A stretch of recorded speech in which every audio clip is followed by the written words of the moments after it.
Hello guys, welcome to Study with Simran. Today we are going to start with class 11's basic accounting terms. अब basic accounting terms होती क्या है, basic accounting terms में क्या क्या चीजें included है, उन सबके आंसर्स आज हमें इस वीडियो में मिल जाएंगे. तो हमें बेसिक अकाउंटिंग टर्म्स पढ़ने के लिए ये सारी टर्म्स पता होनी चाहिए कि कौन कौन सी ऐसी अकाउंटिंग टर्म्स हैं जो बिल्कुल ही बेसिक है, जो हर चीज में, हर चैप्टर में, हर जगह यूज होने वाली है. तो let's start with business transactions. Business transactions क्या होती हैं? तो आपको पता है, जैसे कि आपको दिख रहा होगा कि मैंने यहाँ पर बिजनेस ट्रांजैक्शंस लिखा हुआ है.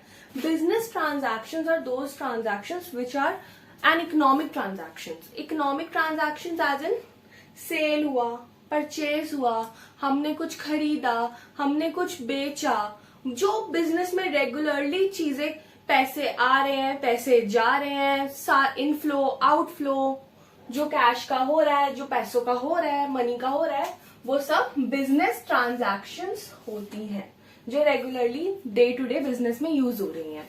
तो they are business transactions. Okay, the second thing is capital. Capital क्या है? अभी तक तो आपने कैपिटल ऐसे नॉर्मल वर्ड कैपिटल सुना होगा कि इंडिया की कैपिटल ये है या किसी और कंट्री की कैपिटल ये है.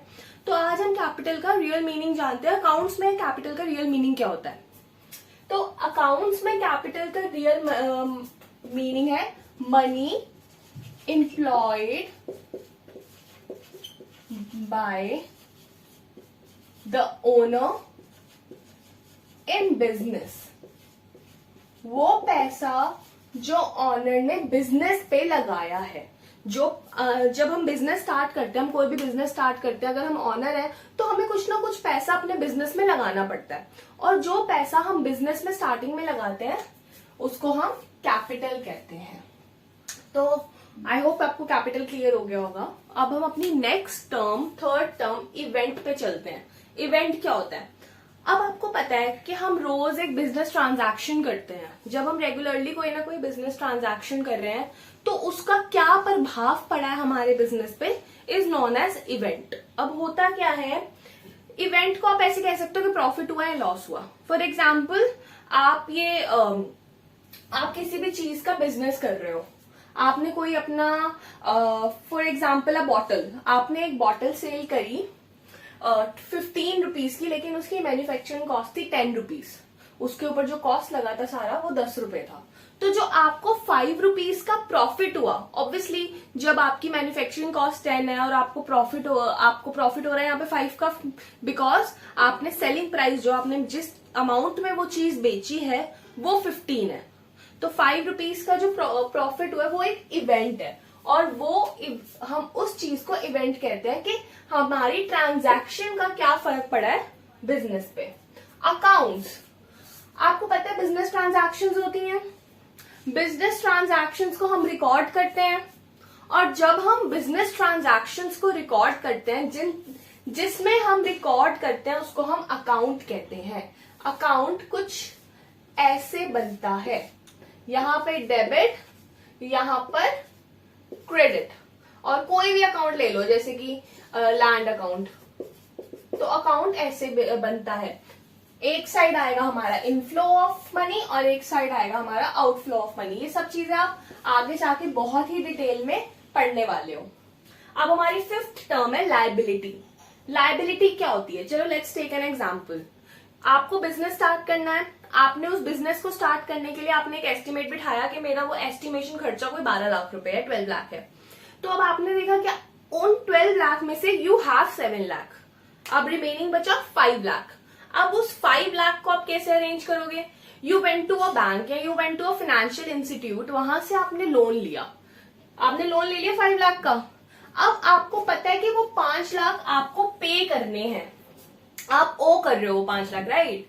तो जब आपको कोई चीज पे ऑफ करनी है, जब आपको कोई चीज देनी है जो आप पे उधार है, या आपको कुछ, आपके ऊपर कोई रिस्पॉन्सिबिलिटी है, उसको हम लायबिलिटी कहते हैं.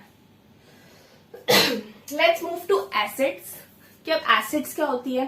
अब अगर आपके बिजनेस के पास कोई मशीनरी है, आपके बिजनेस के पास लैंड है जहां पे अपने उस लैंड में या उस बिल्डिंग में आपने अपना बिजनेस सेटअप किया हुआ है, वो आपके काम आ रहा है, राइट? जो चीज आपके काम आ रही है या जो चीज आपके बिजनेस को ग्रो करने में हेल्प कर रही है और जो चीज आपके बिजनेस की है, वो होती है आपकी एसेट्स।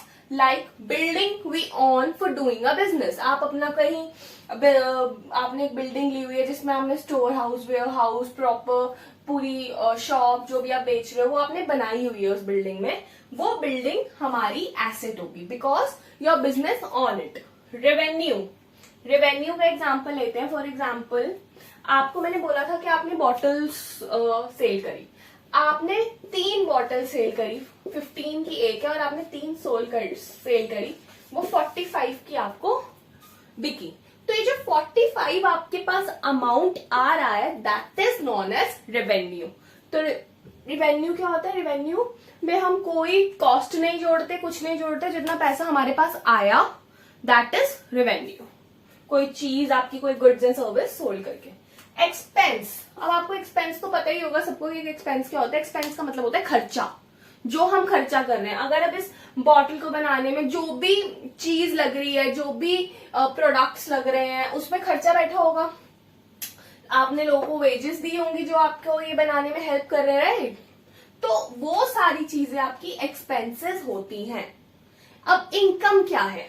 रियल इनकम आपकी वो चीज होती है, इनकम आपकी वो चीज होती है जब आपने, जो आपको रेवेन्यू आया 45 और जो आपकी कॉस्ट थी, मैंने एक बॉटल की कॉस्ट 10 ली थी ऊपर एग्जाम्पल में, तो आपने जब 3 आपकी जो बॉटल्स हैं वो 45 में बिकी हैं और आपको 3 बॉटल्स बनाने का जो कॉस्ट पड़ा था वो आपको 30 पड़ा था। अब जब आपने अपने सीधा income is equal to revenue minus expenses, मतलब वो 45 में से मैंने 30 रुपीज माइनस कर दिए तो मेरा 15 जो बच रहा है वो मेरी इनकम है। परचेज रिटर्न क्या होता है? ये हम पहले भी डिस्कस कर चुके हैं पहले चैप्टर में। परचेज रिटर्न, जब आपने कोई चीज परचेज करी है कहीं से और आपको दिखा कि वो चीज ठीक नहीं है, उसमें कोई डिफेक्ट है या कुछ भी उसमें प्रॉब्लम है, तो आप उसको जब वापस कर देते हो that is purchase return. When we return something we have purchase before. Let's move to sales return. अब सेल्स रिटर्न इसका ऑपोजिट हो गया। आपने कहीं कोई सेल्स करी थी और अब आपकी की हुई सेल में, आपकी बेची हुई चीज में कोई नुकसान आ गया या कोई भी प्रॉब्लम आ गई छोटी मोटी और उन्होंने आपकी वो चीज वापस कर दी, तो that is sales return. Let's move to the number 12 which is drawings. अब ड्रॉइंग्स क्या होती है? ड्रॉइंग्स वो आइटम होता है जो ऑनर, खुद ऑनर बिजनेस में से पैसा निकालता है अपने पर्सनल एक्सपेंस के लिए। कभी कभी क्या होता है, हमें अपने बिजनेस के लिए कोई अपना बिजनेस के से हम कुछ पैसा निकालते हैं अपने पर्सनल एक्सपेंस करने के लिए, कुछ भी अपनी पर्सनल चीज लेने के लिए, कुछ पर्सनल सर्विसेज लेने के लिए, पर्सनल कुछ भी करने के लिए। तो जब हम अपने बिजनेस का पैसा अपनी पर्सनल चीजों पे लगाते हैं, खर्च करते हैं, उसको हम ड्रॉइंग्स कहते हैं। Let's move to profit. यहाँ पे 15 हो रहा था, रेवेन्यू माइनस एक्सपेंस करके 15 रुपए आ रहा था, तो ये 15 यहाँ का प्रॉफिट था। जब revenue is more than expense then आपका प्रॉफिट होता है। लॉस, जब revenue is less than expense तो आपका लॉस होगा। लॉस ऑब्वियसली जब आपने कोई चीज कम प्राइस पे बेची है, जितना उस पे पैसा लगा था उससे कम प्राइस पे जब आप कोई चीज बेच रहे हो then it's loss. What is stock? Stock का मतलब ये होता है कि जो आइटम आपके पास अभी पड़े हैं, जो सामान अभी आपके पास पड़ा है और जो अभी सेल नहीं हुआ इस पॉइंट ऑफ टाइम पे, that is known as stock. तो I hope we are done with this 15 terms. ये 15 सबसे बेसिक और सबसे ज्यादा जरूरी टर्म्स हैं जो आज हमने कवर अप कर ली हैं। आई होप आपको ये सब चीजें क्लियर हुई होंगी और आप इन चीजों के बारे में देखोगे कि आपको हर चैप्टर में इनका कुछ ना कुछ दिया हुआ है। तो I hope this clears everything. So if you like this video, please like, comment, subscribe and share. Thank you.